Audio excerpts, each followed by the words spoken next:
Vamos começar então? Eu acho que a rede deu um jeitinho de... Eu sou Tem advogado da Frente Internacionalista do Sem Teto, da FIST. Nós fizemos 12 congressos, sendo que um deles aconteceu dentro da aldeia Maracanã, porque coincidiu a data do congresso com o despejo que ia ocorrer na aldeia Maracanã.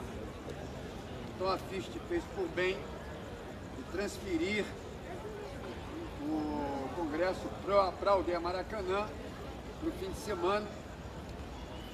E, na verdade, não sei se por isso, mas provavelmente deve ter tido alguma influência. O fato é que o despejo não ocorreu no fim de semana como estava agendado lá na aldeia Maracanã, que teve a participação do Congresso da FIST e seus convidados.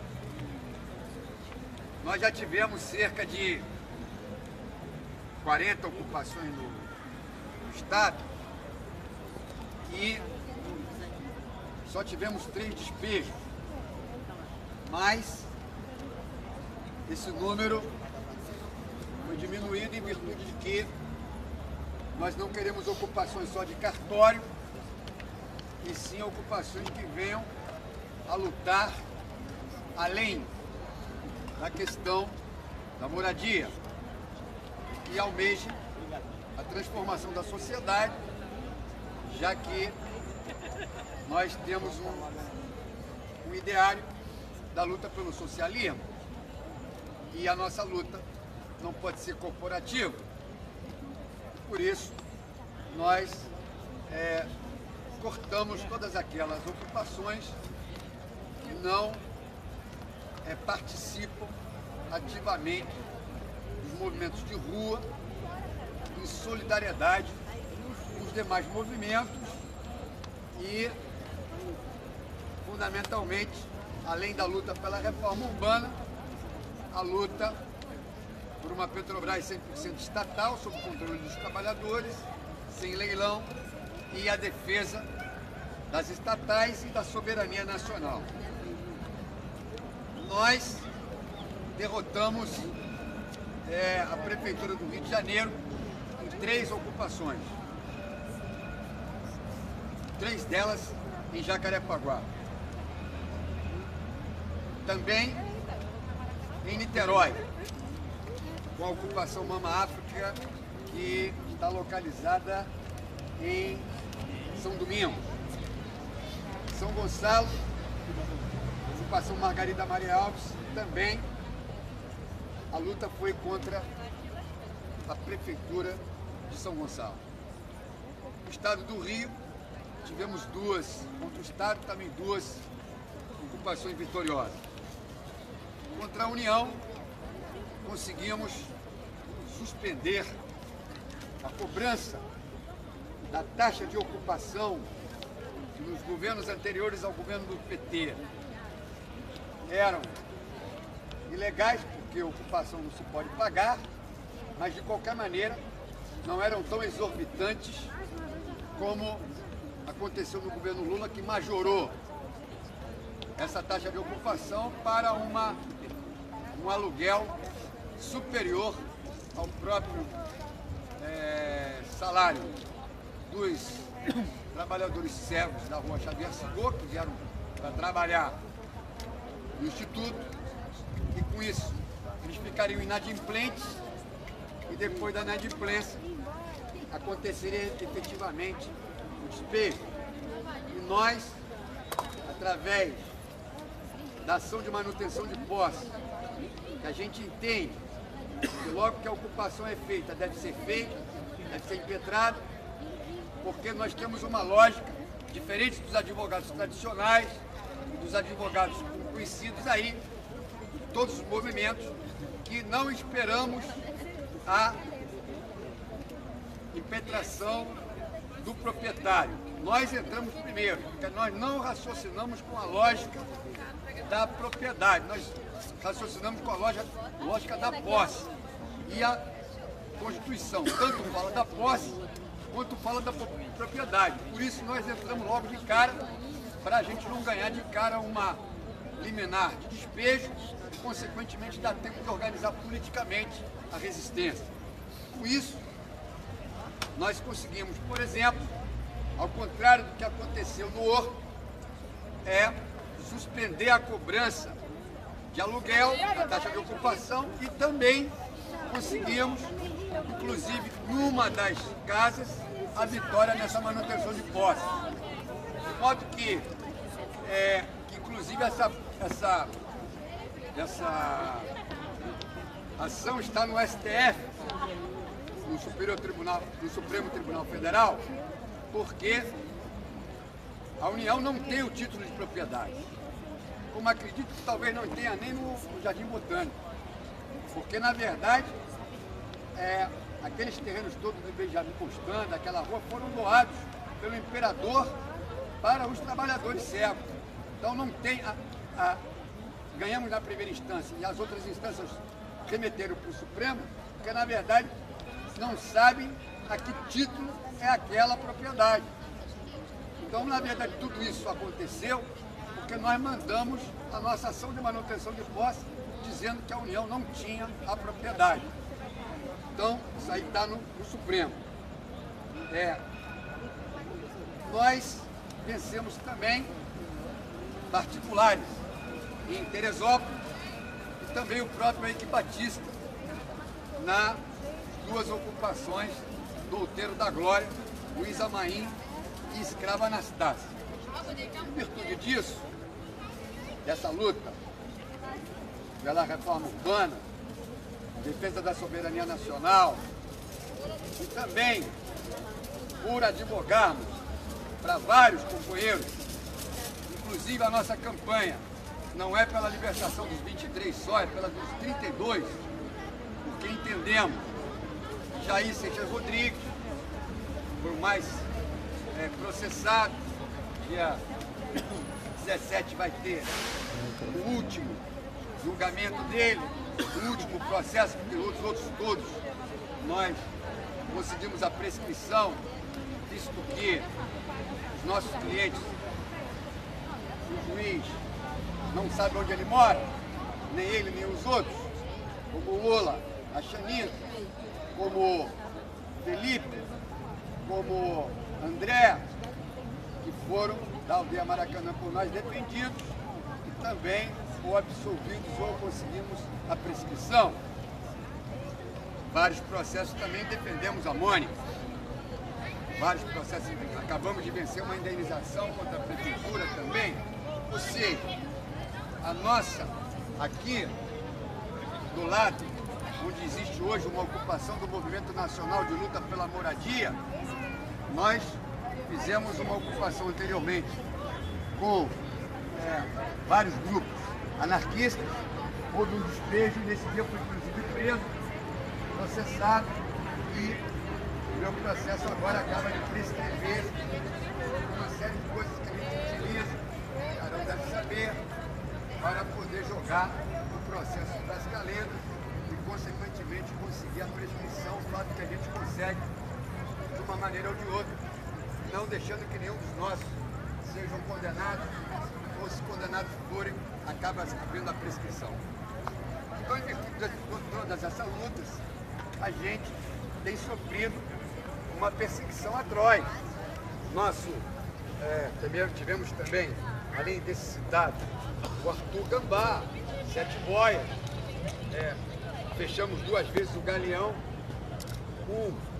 contra o gasto excessivo da Copa e Olimpíada, e outro contra a remoção de Piacanga, e conseguimos sustar, visto que a ideia inicial do governo era ampliar o Galeão rumo à ocupação de Piacanga. Então, em virtude dos atos que fizemos, se não me engano, até se não teve nesse ato, mas alguns aqui pelo menos tiveram, nos fechamentos do Galeão, eu acho que o japonês, o grupo que acompanhava os 23, em virtude dessas ações que fizemos no Galeão e também da ação que impetramos, conseguimos que o Biacanga ficasse fora do plano de expansão do Galeão. A ocupação do Edizem e do Edize, os dois principais prédios da Petrobras, um deles com o MST, a gente ficou lá vários dias contra o leilão de Libra, que aconteceu no governo Dilma. Então isso precisa ser colocado. Né? Porque ficam falando, olha, agora a situação, estão acabando com a Petrobras. Sim, agora a situação é de arraso total, mas contudo, a Petrobras começou a ser desmontada no governo Fernando Henrique, com a quebra do monopólio, mas continuou, infelizmente, no governo Lula e Dilma, os leilões aconteceram e agora está uma política de arraso total. Mas a política de arraso da Petrobras não se deteve nos governos do PT. Precisa ser colocado claramente. Tiro, porrada e bomba. Tiro, porrada e bomba, inclusive no dia do leilão de Libra, lá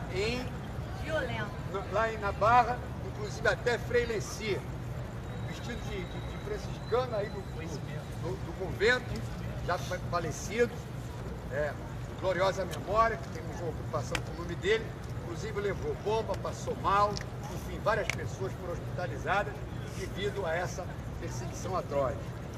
Vamos também, advogados de Lola Chanica, denunciamos a Liga da Justiça, né, inclusive nos meios de comunicação, porque era um período que a Rede Globo estava com uma contradição com determinados grupos. Denunciamos a Liga da Justiça, Natalino Jeromim e Batman. Depois fizemos um pedido de proteção de vida, porque fomos ameaçados de morte. No entanto, o presidente da CPI das milícias, o deputado Freixo, achou que a gente não devia ser protegido, porque na verdade queria aparecer sozinho como grande arauto do combate às milícias, porque na verdade quem denunciou inicialmente Natalino Jeromim Batman foi Zé de Paula, Antônio Louro, Fist, nas ocupações de Campo Grande, onde eles venderam o centro comunitário para a Igreja Evangélica Poço de Jacó e tentaram impingir o voto dos moradores quando tínhamos tirado o voto nulo ou a abstenção, que é a nossa prática, que é a nossa posição, uma vez que nós acreditamos nesse processo eleitoral manipulado pelos poderosos, acreditamos que essa eleição, do jeito que é feita, do jeito que é conduzida, é uma farsa que sempre vence os poderosos. Vocês poderiam falar, não, mas André, a proposta do Boulos, por exemplo, é melhor. Sim, mas só que não terá nenhuma viabilidade, só que não poderá ser implementada, porque a forma de eleição é absolutamente controlada por eles, com tempo desigual, com dinheiro para burro na campanha, com voto obrigatório, enfim. E aí prevalece sempre, ou dentro dos partidos, ou fora deles, na campanha eleitoral, poder econômico. E, na verdade, a gente acha que deveria haver uma constituinte nova, com representantes do povo diretamente, sem obrigatoriamente a participação dos partidos.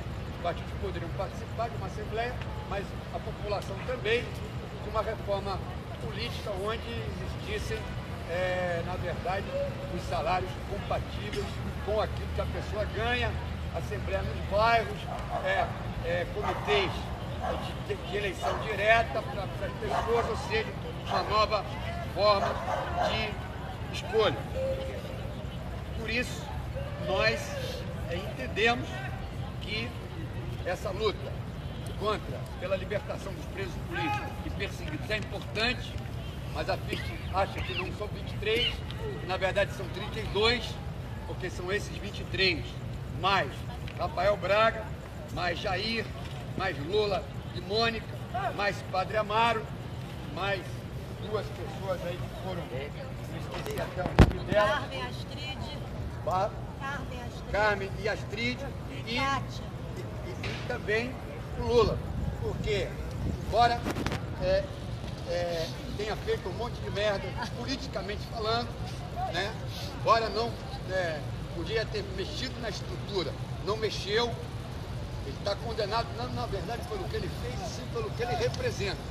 A burguesia brasileira é tão atrasada, tão reacionária, tão fascista, tão tudo de ruim que tem, porque não tolera os pequenos ganhos que foram, as pequenas benesses que foram concedidas pelo governo, e por isso querem apagar a memória perseguindo Lula, porque na verdade, dentro do nosso ordenamento jurídico básico, que não fomos nós que inventamos, foram eles mesmos que inventaram, eles mesmos inventaram esse ordenamento e eles mesmos atropelaram.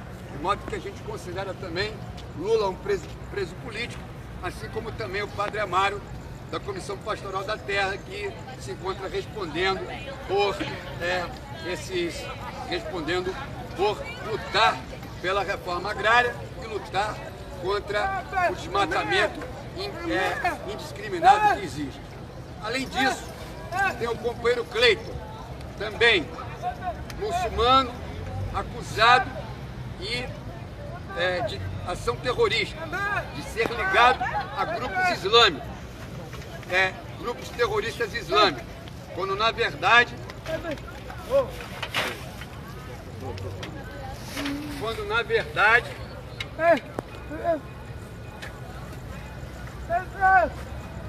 companheiro Cleiton, muçulmano, está sendo acusado, junto com outros de Goiânia, de violar a Lei de Segurança Nacional, acusado de crime de terrorismo.